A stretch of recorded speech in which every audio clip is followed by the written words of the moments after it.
All right, guys, here I am again. I'm going to go over the questions that I gave you on the X-linked genes.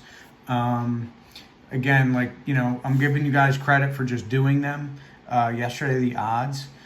Today, after this video, I'm going to assign the evens, but the evens I'm going to grade for correctness, okay? So make sure you listen to this video, you watch the video, and you can see where your possible mistakes may have been. Just looking at what you guys turned in, there's quite a few mistakes, but it's to be expected. All right, so number 2, it says a man whose parents were normal with respect to color vision, right? So parents are normal. So what we know at this point is that dad is normal. So I'm giving a capital E for eye color, or for color blindness, for E for eyes. So if he's normal, if it's X-linked, right, it's going to be normal here, and he's always going to have a Y because he's a male. For mom, all we know at this point is just this one capital E, right? We don't know about this one yet, all right? So then the next part, it says, and we're asking about this man, right? So we know that the man, he's a man, so he's going to get Y, right? He marries a woman who comes from a similar pedigree, which basically means that both of her parents are not colorblind, right? So we know that her dad has to be this because he's not colorblind. Mom, all we know at this point is she's this capital E. We don't know about this one yet. I have it in here because this is completed. All right, so what it says is one of their daughters, right, is colorblind. So if it's a daughter, it has to have 2 X's, right, because it's a female. For a female to be colorblind, that means they have to have a lowercase e on both. So for her to have a lowercase e on both, that means that she had to get 1 X from mom, lowercase e, and 1 X from dad, which had to be lowercase e, right? So if we know that dad is normal, right? Well, he's only given his Y to his son, so that's the Y. But for him to get this lowercase e, it had to come from mom. So that means that even though mom isn't colorblind, she is a carrier for colorblindness. Same thing here, right? The woman is getting one of her X's from her dad, right? And she's getting the other X from her mom. Well, we know her mom has normal vision. She also has normal vision, but for her daughter to get a lowercase e, she had to have that lowercase e given to her by her mother. So that's how we figure this one out. All right. Number 4. So number 4 says brown eyes are dominant over blue eyes, right? So I did B for capital B for brown, lowercase b for blue. And that is not a sex-linked trait. And what it says is cross a brown-eyed, colorblind male. So we have to do both things here, right? So here's the man. He's got brown eyes, and he's colorblind, right? But it also tells us that his mother had blue eyes.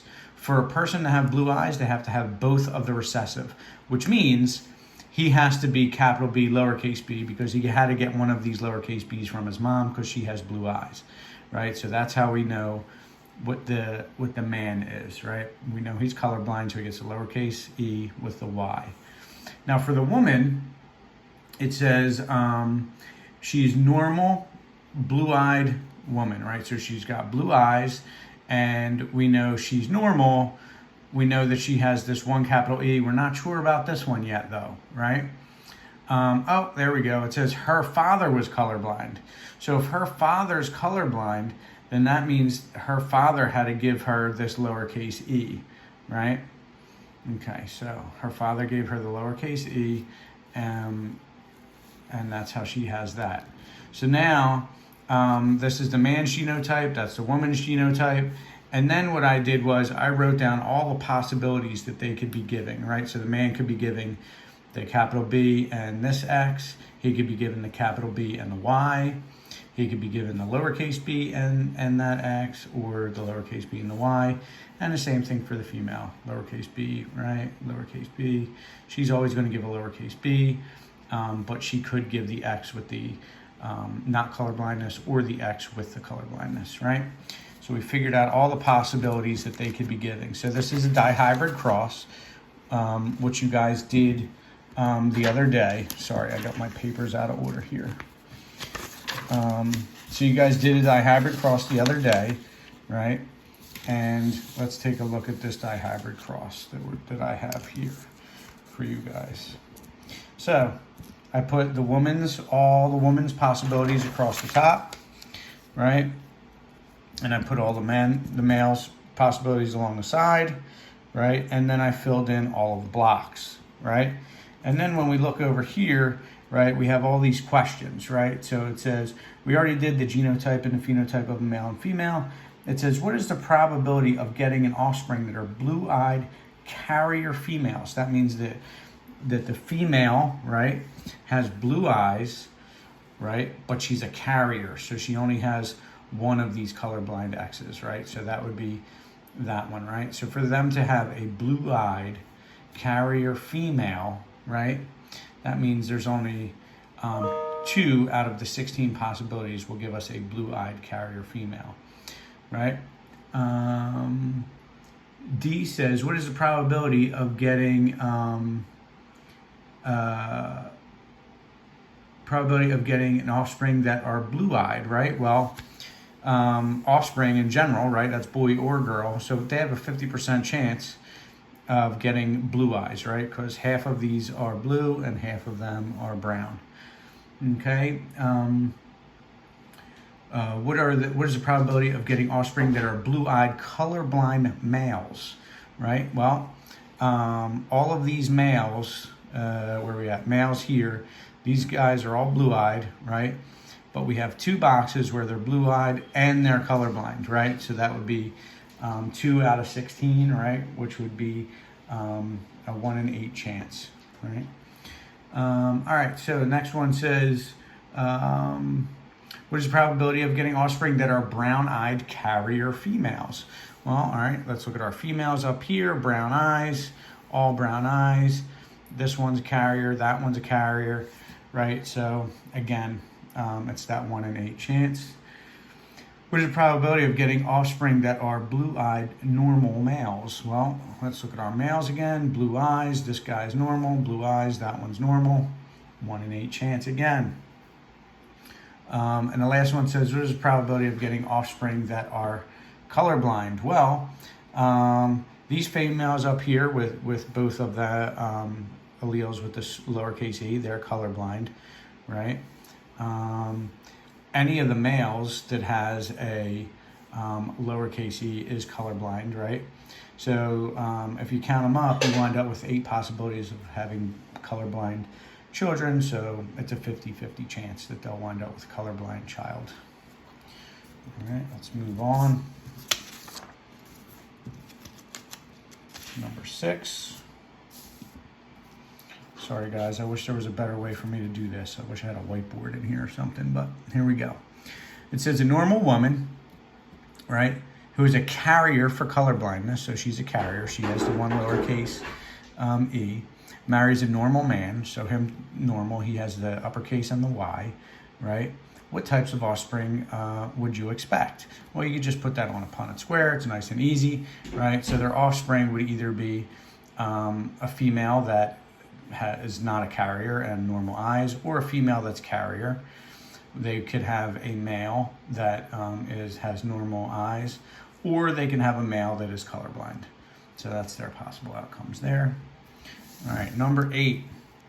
So number 8 tells us a man whose father was a hemophiliac, right? Well, all his father gave him was a Y, right? So his father being a hemophiliac really doesn't have any impact on him because his father just gave him the Y, right? And his blood clotting time is normal, so he's not a hemophiliac, so we'll put a capital H there. He marries a normal woman. She's normal, and she has no record of hemophilia in her ancestry, so I gave her both capital H's, right? And then, what is the chance of hemophilia in their children? Well, because neither one of them have it or even carry it, there's no chance that either of their children are going to have it. All right, so that was number 8. Number 10. All right, so number 10. Let's look at this one. Suppose a young lady comes to you for advice. In your capacity as a marriage counselor, she tells you that her brother has hemophilia. All right, so that gives us her brother's genotype, right? But both her parents are normal. So both her parents are normal, right? She wishes to marry a man who has no history of hemophilia. So here's the man, right? He's going to have this uppercase H because he doesn't have hemophilia, right?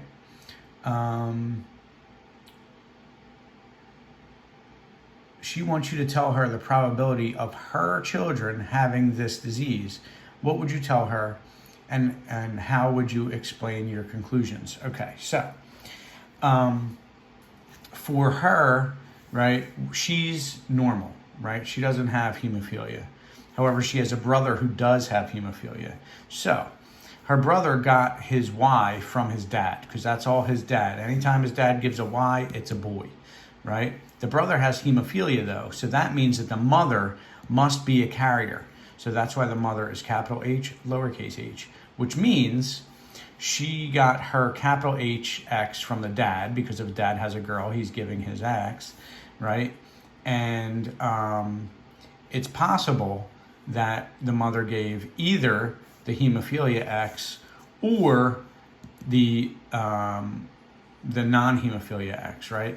So what you would have to tell these people is all of that, right? And you would have to tell her all of that. And you would have to tell her, well, if you inherited the hemophilia X from your mother, we don't know that, but if you did, right, you could have a chance of having a boy that has hemophilia, or a daughter who is a carrier. And that's what you would have to tell them. You wouldn't know 100%. All right. Number 12. All right. Number 12. A man defective color vision results, or in man, defective color vision results from a sex-linked recessive allele, right? We learned that already. So a man and a woman both have normal vision, right? So for a man to have normal vision, he's this, right? For a woman to have normal vision, we know that she's going to have one dominant, but we're not sure about this one yet. I have it down here, but we're not sure about that yet. So they have the following 3 children, all of whom are married to people with normal vision, all right? So we don't really have to know too much about their spouses, right? But we know that all their spouses have normal vision. So they have a colorblind son, so that's this son. He's colorblind, right? So he got his Y from dad. So if he's colorblind, that means he had to get that lowercase e from mom. So now we know that mom is a carrier for this colorblindness, right? And this son has a daughter that has normal vision, right? So, but he did give the lowercase e to his daughter, right? Because it's the only X he can give. And she got this one from her mother, so she has normal vision, right? Then their other child is a daughter with normal vision, right? Now, originally, I just wrote the capital E because we weren't sure about this one yet, right? Because she could have gotten a capital from dad and capital from mom. But when we look at her child, right, she has one colorblind son, right? This should be a Y here. But for her to have a colorblind son, he got his Y from his dad, which means that he had to get this from his mother, right? So she is this genotype, okay? And then they have other sons that are normal, right? Then their daughter, right, their other daughter, we know that she has normal vision, right? We're not sure about this one. She has 6 sons, right, that are all normal. So all her sons are going to be this. So chances are that if she has 6 sons that are all normal, this other X is probably also capital E, but we don't know that for a fact. Because if she has a 7th son, it's possible that she passes on that. So we're not sure about her completely. All right, so that's how you do number 12. Sorry guys, this video is getting a little long. All right, number 14. In fruit flies, eye color is carried on the X chromosome. The allele for red eyes is dominant. So I put an X here, red, right? Capital R is red, lowercase r is white. Two fruit flies are mated. Both have red eyes, right? So we have a female, red eyes, right? And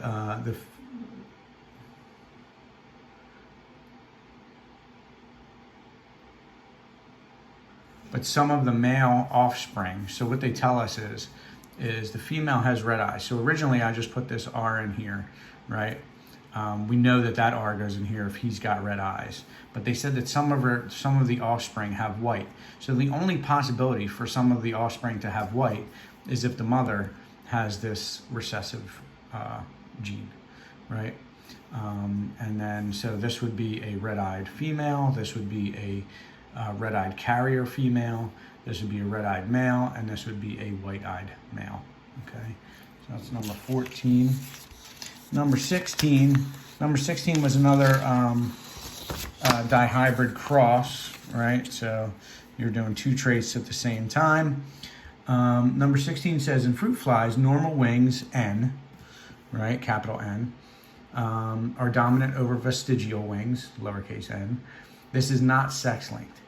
So what offspring would be expected if a heterozygous, so that would be both alleles are not the same, normal winged, right? So it's we know we're normal winged, white-eyed male, so he's going to have the lowercase r.